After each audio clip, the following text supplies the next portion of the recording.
देखो, जब नारद जी ने हट किया कि मुझे आपकी ब्रजलीला रास देखना है, तो उनको नारद जी से गोपी बनना पड़ा।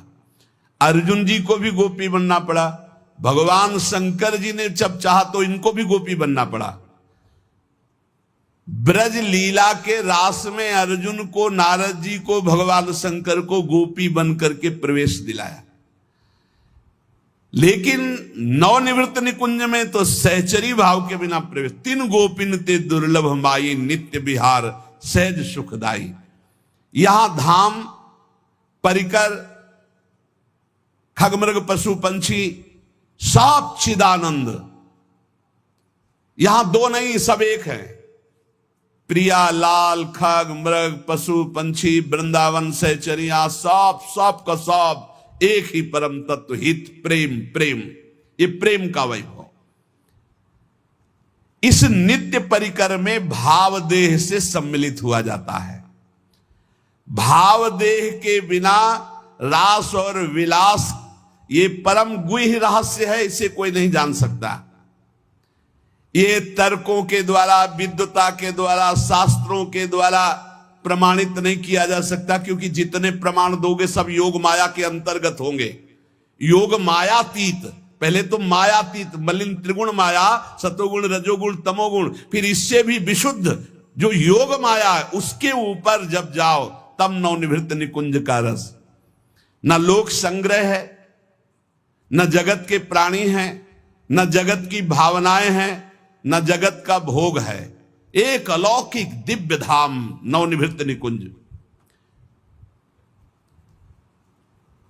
जहां एक से भिन्न कुछ भी नहीं, ना लोक, ना जगत, ना प्राणी, न वस्तु, न सूर्य, न चंद्रमा, न शरीर, सब चिदानंद, सब प्रेममय। वृंदावन प्रेममय, खगमृग पशु पंछी प्रेममय, यमुना जी प्रेममय, प्रियालाल प्रेम के खिलौना दो खेलत है प्रेम। प्रेम प्रेम प्रेम। और चिदानंद देह को सुन चुके हैं आप, निर्विकार, स्त्री पुरुष चिन्हों से रहित। चिदानंद में देह तुम्हारी, विगत विकार जान अधिकारी। नित्य दिव्य रसमयी रासलीला का रहस्य ये माया मुग्ध मानव किसी भी तरह से नहीं जान सकता। हृदय में जब तक कोई भी वासना है तब तक प्रियालाल को कोई नहीं जान सकता। कल एक प्रश्नकर्ता ने प्रश्न किया कि हम प्राय बहुत महापुरुषों को देखें कि बहुत बुरा कष्ट भोगना पड़ता है संतों को, ऐसा क्यों? बड़े बड़े पापी हैं ऐसे, उनको कुछ नहीं कष्ट होता, और संत जो भजन कर रहे हैं उनको बहुत ही कष्ट होता है, ऐसा क्यों होता है? ऐसा इसलिए होता है, उसके दो कारण होते हैं। पहला तो इतने करुणा में होते हैं कि वो अपने जनों के आगामी प्रारब्ध को देख लिया और वो जान भी नहीं पाया, और प्रारब्ध को घसीट कर अपने शरीर पे डाल लिया और भोग लिया। इतना करुणा में हृदय होता है कि अनंत माताओं का हृदय भी उतना करुणा में नहीं होगा। कोई जान नहीं सकता इस बात को। वो देखा कि हमारे अमुक जन पर प्रारब्ध का आक्रमण होने वाला है, तो प्रारब्ध तो मिटाया नहीं जा सकता, भोगा जा सकता है, तो आओ हम भोगने के लिए तैयार हैं, और वो उनके प्रारब्ध को ले लेते हैं। दूसरा, अनंत जन्मों का हिसाब बराबर होना है, भगवत प्राप्ति होनी है। अब आखिरी जन्म है तो जो हिसाब है अनंत जन्मों का, पहाड़ का पहाड़ जमा था, छोटा छोटा भोग भोगते हुए, तो उनको लगता है कि जो संत महात्मा उनको बहुत कष्ट है। बिल्कुल कष्ट नहीं है, केवल प्रारब्ध भोग की लीला। वो दो प्रकार की, एक करुणा करके अपने जनों के प्रारब्ध को ले लेना, एक दूसरा अपने अनंत जन्मों के प्रारब्ध को भोग कर पवित्र होकर भगवान के धाम जाना। दूसरा, जो पापात्मा जन है उनके जो वर्तमान के पाप हैं और पूर्व के पुण्य उनके काम कर रहे हैं, इसलिए उनको कष्ट नहीं दिखाई दे रहा। लेकिन जब पूर्व का पुण्य समाप्त हो जाएगा, वर्तमान का पाप और पूर्व का पाप लगे, तब उनकी दुर्गति हो जाएगी। तो ऐसे ही जब हम धाम में या नाम जपने में या भक्ति में चलते हैं तो लोग हमारा उपहास करते हैं, लोग हमें कटु वचन बोलते हैं, उनको द्वेष होता है भक्तों से, वो निंदा करते हैं। तो दुर्वाच्यानि सहस्रशा परिभवान नीचैः कृतान कोटिशो। करोड़ों प्रकार से कोई हमें दुर्वचन कहे तो भी हमको चुप रहना है, क्यों चुप रहना, हमें अपना काम बनाना है। वो दुर्वचन बोलेगा हमारे पाप नष्ट हो जाएंगे, हृदय में जलन होगी ना तो हमारा हृदय पवित्र होगा। हृदय भगवान के लिए सुंदर महल है, सुंदर निकुंज है।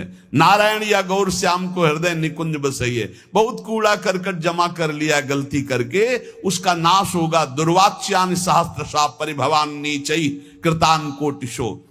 नीच पुरुष द्वारा करोड़ करोड़ प्रकार से तुम्हें कष्ट दिया जाए, गाली दे रहे हैं, निंदा कर रहे हैं, उपहास कर रहे हैं, ऐसा व्यवहार कर रहे हैं जो हृदय को जला रहा है। ए सह जाना, पलट कर जवाब मत देना। बहुत जल्दी तुम्हारा हृदय पवित्र हो जाएगा और तुम सदा सदा के लिए सुखी हो जाओगे, और वो जो बोल रहा है वो दुखी हो जाएगा। उमा क्षमा सापहुते भारी। तुम चुप रहो, मत बोलो। भक्ष्याक्षादन वास कुट्य मिलना दुखान्यलम कोटिशा। हो सकता है कि तुम्हें भोजन आदि की व्यवस्था हो, वास की सही व्यवस्था न हो, गर्मी सर्दी आदि सहनी पड़ रही, चुपचाप सह लो। थोड़े दिन का जीवन है, भगवत प्राप्ति करनी है। धाम में ऐसी निष्ठा से रहो, भोजन भी नहीं मिलेगा, कष्ट भी मिलेगा, गालियां मिलेंगी, तो भी हम धाम को नहीं छोड़ेंगे। कामाद्य रति पीड़या च मनसो वैकल्यमात्यंतिकम। अब इतने बड़े भजनानंदी तो नहीं है कि हम काम विजयी हों, तो ये काम आदि दोष हमारे हृदय को जलाएंगे, पीड़ा देंगे, पर हम किसी से कहेंगे नहीं और कोई चेष्टा नहीं करेंगे, सह जाएंगे। वैकल्य मात्यंतिकम, भारी विकलता होने पर भी हम किसी से नहीं कहेंगे, हम कोई चेष्टा नहीं करेंगे, हम सह जाएंगे। ये सोढ़ा वसंत के लिविपने कृष्णश्च तेभ्यो नमः। जो ऐसे श्री राधा और कृष्ण के केल विलास युक्त महल वृंदावन में वास करते, सब कुछ सहते हुए श्रीपाद कहते मैं उनको नमस्कार करता हूं। दोषान्न स्थिर जंगमेशु कलयन कस्यापिनो द्वेजयन। तुम्हें उद्विग्न करेंगे यहां लोग, तुम्हें परेशान कर सकते हैं, पर तुम उनकी निंदा मत करना, उद्विग्न मत होना, उनकी निंदा मत करना, अपने आप को बचा के निकल जाना। ये मानो परमार्थ में आगे बढ़ने के लिए जरूरी है ये बात। दोषान्न स्थिर जंगमेशु, यहां किसी भी जड़ चैतन्य में दोष दर्शन न होने पावे। यद्यपि वो तुम्हें उद्वेग प्रदान करेंगे, भगवत पार्षद हैं, प्रेरित होकर आएंगे, तुम्हें ऐसे वचन बोलेंगे, ऐसी चेष्टा करेंगे, ऐसे उद्वेग प्रदान करेंगे, पर तुम उद्वेग मत कर। किंचित दयत्न लब्ध मित भुक चित्ते पिना स्त्रीक्षणा। यदि तुम्हें कवल दो कवल ही भोजन मिल जाए तो उसी को खा करके दिन व्यतीत कर लो। अभ्यास में बहुत बड़ी सामर्थ्य है, बहुत बड़ी सामर्थ्य अभ्यास में। ये भगवत प्राप्ति जब लक्ष्य हो जाएगी तभी सह सकते हो, अन्यथा नहीं सह पाओगे। अगर कवल दो कवल भी भोजन मिल जाए तो उधर में डाल लिया, पूरा दिन व्यतीत। कवल दो कवल तो बहुत होता है, 3-4 दिन में कभी ऐसे गुड़ मिल जाता था ना गंगा किनारे, गुड़, तो गुड़ पाके एक कमंडल जब गंगा जल पीते थे तो ऐसे भगवान की तरफ, कितने कृपालु भगवान हो, ऐसे एकांत में भी आप हमारे उदर पोषण को देते हो। आज तुम 3 बार पाते हो, एक बार भी भगवान हृदय से जय नहीं बोलते होगे, हृदय से जय नहीं बोलते होगे कि आहा कितने कृपालु प्रभु आप हो, आप कितना प्यार करते हो। कभी रोते हो प्रभु के प्रति, कितना प्यार है प्रभु का। हर व्यवस्था है लेकिन कभी एकांत में जय जयकार हृदय से नहीं कर कि आपकी कितनी अपार कृपा है नाथ हम पर। और कह रहे मितभुक चित्ते पिन स्त्री क्षणा, एक क्षण के लिए भी वृत्ति काम भोग के लिए किसी माता बहन की तरफ गंदी भावना से न जाने पावे। धाम में वास करते हो, ऐसी गलती ना होने पावे। श्री राधा मुरली धरोज्वल यशहा श्रणवन गृणन संस्मरन यो वृंदावन मावसेन मधुर धीर धन्याय तस्मै नमः। जो हर समय राधा मुरलीधर का निरंतर नाम जप करता है, यशोगान करता है, किसी माता बहन की तरफ काम भाव से एक क्षण भी नहीं देखता है, थोड़ा कवल दो कवल मिल जाए उसी से काम चला लेता है, रात दिन भजन में है पर लोग उसे गाली देते हैं, लोग उसको दुर्वचन बोलते हैं पर वो कुछ नहीं बोलता, सह जाता है, तो श्रीपाद कह रहे हैं धन्याय तस्मै नमः, वो धन्य हो गया, मैं उसे नमस्कार करता हूं। ऐसा हमारा जीवन श्री धाम वृंदावन के प्रति समर्पित हो।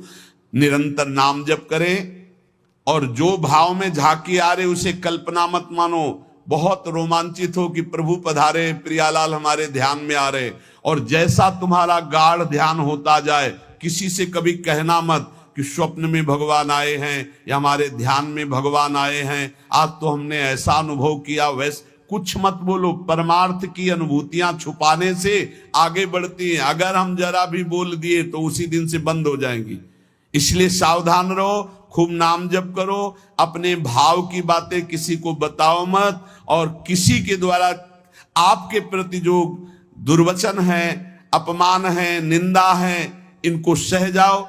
जैसा रूखा सूखा मिले उससे उदर पोषण करो। यहां से जाना है, शरीर छोड़ना है, भगवत प्राप्ति करनी है, ये दृढ़ निश्चय रखो।